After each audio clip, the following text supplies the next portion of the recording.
खुद की इज्जत करना सीखो। क्या तुम जानते हो कि दुनिया तुम्हारी उतनी ही इज्जत करती है जितनी इज्जत तुम स्वयं अपनी करते हो?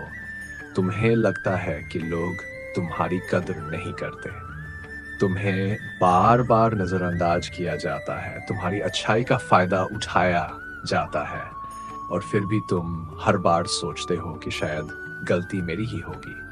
लेकिन आज मैं कृष्ण तुमसे एक ऐसा सत्य कहने आया हूँ जिसे यदि तुमने अपने जीवन में उतार लिया तो कोई भी व्यक्ति तुम्हें कभी कमजोर नहीं समझ पाएगा।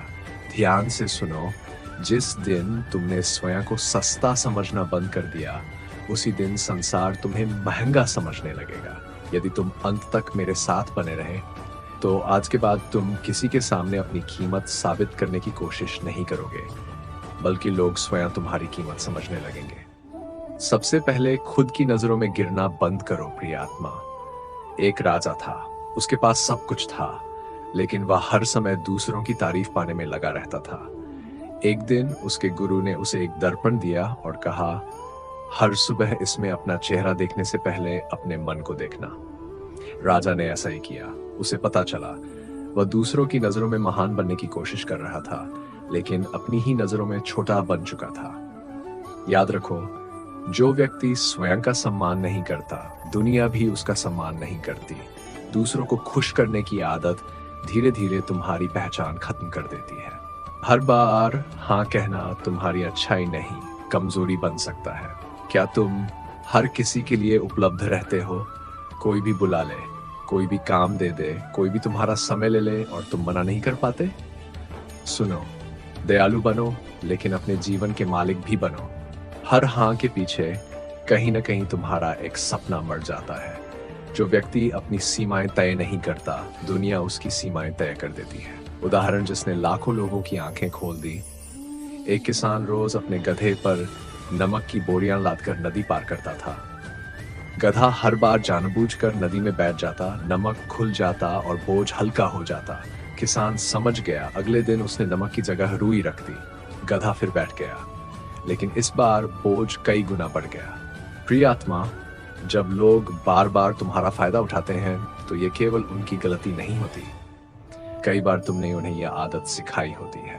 भाग शेयर, जो हर समय उपलब्ध रहता है उसकी कीमत कम हो जाती है। सूर्य पूरे दिन दिखाई देता है, लेकिन चंद्रमा के आने का लोग इंतजार करते हैं। क्यों? क्योंकि जो हर समय उपलब्ध रहता है उसकी विशेषता कम हो जाती है।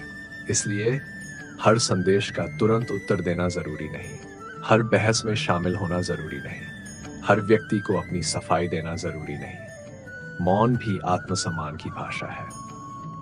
भाग 5, गीता का संदेश मैंने अर्जुन से कहा था, मनुष्य स्वयं अपना उत्थान करे, स्वयं को गिराए नहीं। यदि तुम स्वयं को बार बार छोटा समझोगे तो संसार तुम्हें और छोटा बना देगा, लेकिन यदि तुम अपने भीतर बैठे परमात्मा का सम्मान करोगे तो पूरी सृष्टि तुम्हारा सम्मान करेगी। हर किसी को खुश करने की कोशिश, दूसरी अपनी तुलना दूसरे करना, तीसरी हर बात पर माफी मांगना जबकि गलती तुम्हारी हो ही नहीं, चौथी अपनी मेहनत को कम आंकना, पांचवी ऐसे लोगों के पीछे भागना जो तुम्हें महत्व ही नहीं देते। भाग 7, आज से ये बाय संकल्प लो, मैं अपने समय की रक्षा करूंगा। मैं बिना अपराध बोध के ना कहना सीखूंगा। मैं अपनी मेहनत की कीमत पहचानूंगा। मैं किसी के व्यवहार से अपनी कीमत तय नहीं करूंगा और मैं हर दिन स्वयं का सम्मान करूंगा। प्रिय आत्मा, याद रखो, जो स्वयं को खो देता है उसे पूरी दुनिया भी नहीं बचा सकती, लेकिन जो स्वयं का सम्मान करना सीख जाता है उसे पूरी दुनिया झुका नहीं सकती। आज से किसी के पीछे भागना छोड़ दो, अपने चरित्र पर काम करो, अपने ज्ञान को बढ़ाओ, अपने मन को मजबूत बनाओ और हर सुबह आईने में देखकर स्वयं से केवल एक बात कहना, मैं ईश्वर की सर्वश्रेष्ठ रचना हूं, इसलिए मैं स्वयं का सम्मान करूंगा। भाग 8, सबसे खतरनाक आदत, अपनी खुशी की चाबी दूसरों को दे देना।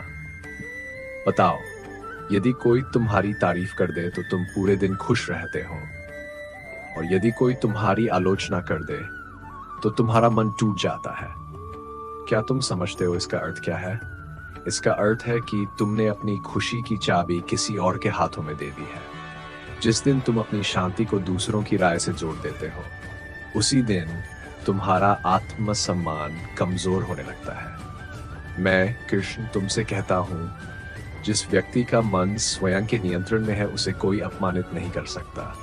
लोग केवल शब्द बोल सकते हैं, लेकिन उन शब्दों को अपने हृदय तक पहुंचने की अनुमति तुम स्वयं देते हो। इसलिए आज से एक नियम बना लो, लोग क्या सोचते हैं उससे अधिक महत्वपूर्ण यह है कि तुम अपने बारे में क्या सोचते हो। आत्मसम्मान और अहंकार में अंतर समझो। बहुत से लोग सोचते हैं, यदि मैं अपनी इज्जत करूंगा तो लोग मुझे घमंडी कहेंगे। लेकिन सुनो, आत्मसम्मान और अहंकार दो अलग बातें हैं। अहंकार कहता है मैं सबसे बड़ा हूं, लेकिन आत्मसम्मान कहता है मैं भी उतना ही मूल्यवान हूं जितना कोई और। अहंकार दूसरों को छोटा दिखाता है, आत्मसम्मान स्वयं को छोटा नहीं होने देता। याद रखो, झुकना कमजोरी नहीं है, लेकिन हर बार बिना कारण झुक जाना स्वयं के अस्तित्व का अपमान है। भाग जाए, जहां सम्मान न मिले वहां अधिक देर मत रुको। एक वृक्ष था, वह सूखी भूमि पर खड़ा था। वर्षों तक उसने फल देने का प्रयास किया, लेकिन भूमि में न पानी था न जीवन। फिर एक दिन माली उसे उपजाऊ मिट्टी में ले गया। कुछ ही समय में वही वृक्ष हरा भरा हो गया। समस्या हमेशा तुम्हारे भीतर नहीं होती।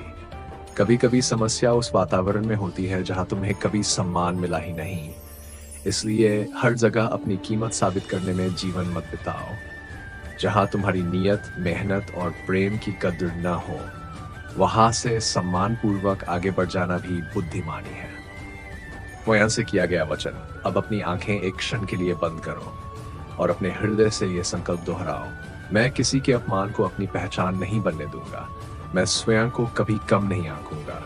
मैं अपने समय, अपने मन और अपने सपनों का सम्मान करूंगा। मैं स्वयं से प्रेम करूंगा, क्योंकि मेरे भीतर भी परमात्मा का अंश है। यही आत्मसम्मान है, यही सच्ची शक्ति है, और यही वह मार्ग है जो मनुष्य को भीतर से अटूट बना देता है। कुछ क्षण का मौन। याद रखो, जिस दिन तुम स्वयं की इज्जत करना सीख जाओगे, उसी दिन संसार का व्यवहार भी बदलना शुरू हो जाएगा। मैं कृष्ण हूं, तुम्हारे भीतर छिपे उस दिव्य प्रकाश को जगाने आया हूं। उसे कभी किसी के शब्दों से बुझने मत देना। यदि मेरे ये वचन तुम्हारे हृदय तक पहुंचे हों, तो इस वीडियो को उन लोगों तक अवश्य पहुंचाओ, सब जो आज भी अपनी कीमत दूसरों की राय से तय करते हैं। मैं कृष्ण हूं। जब भी तुम्हारा मन डगमगाए, गीता के सत्य को याद करना, क्योंकि जो स्वयं का सम्मान करता है उसका साथ स्वयं भगवान भी नहीं छोड़ते। राधे।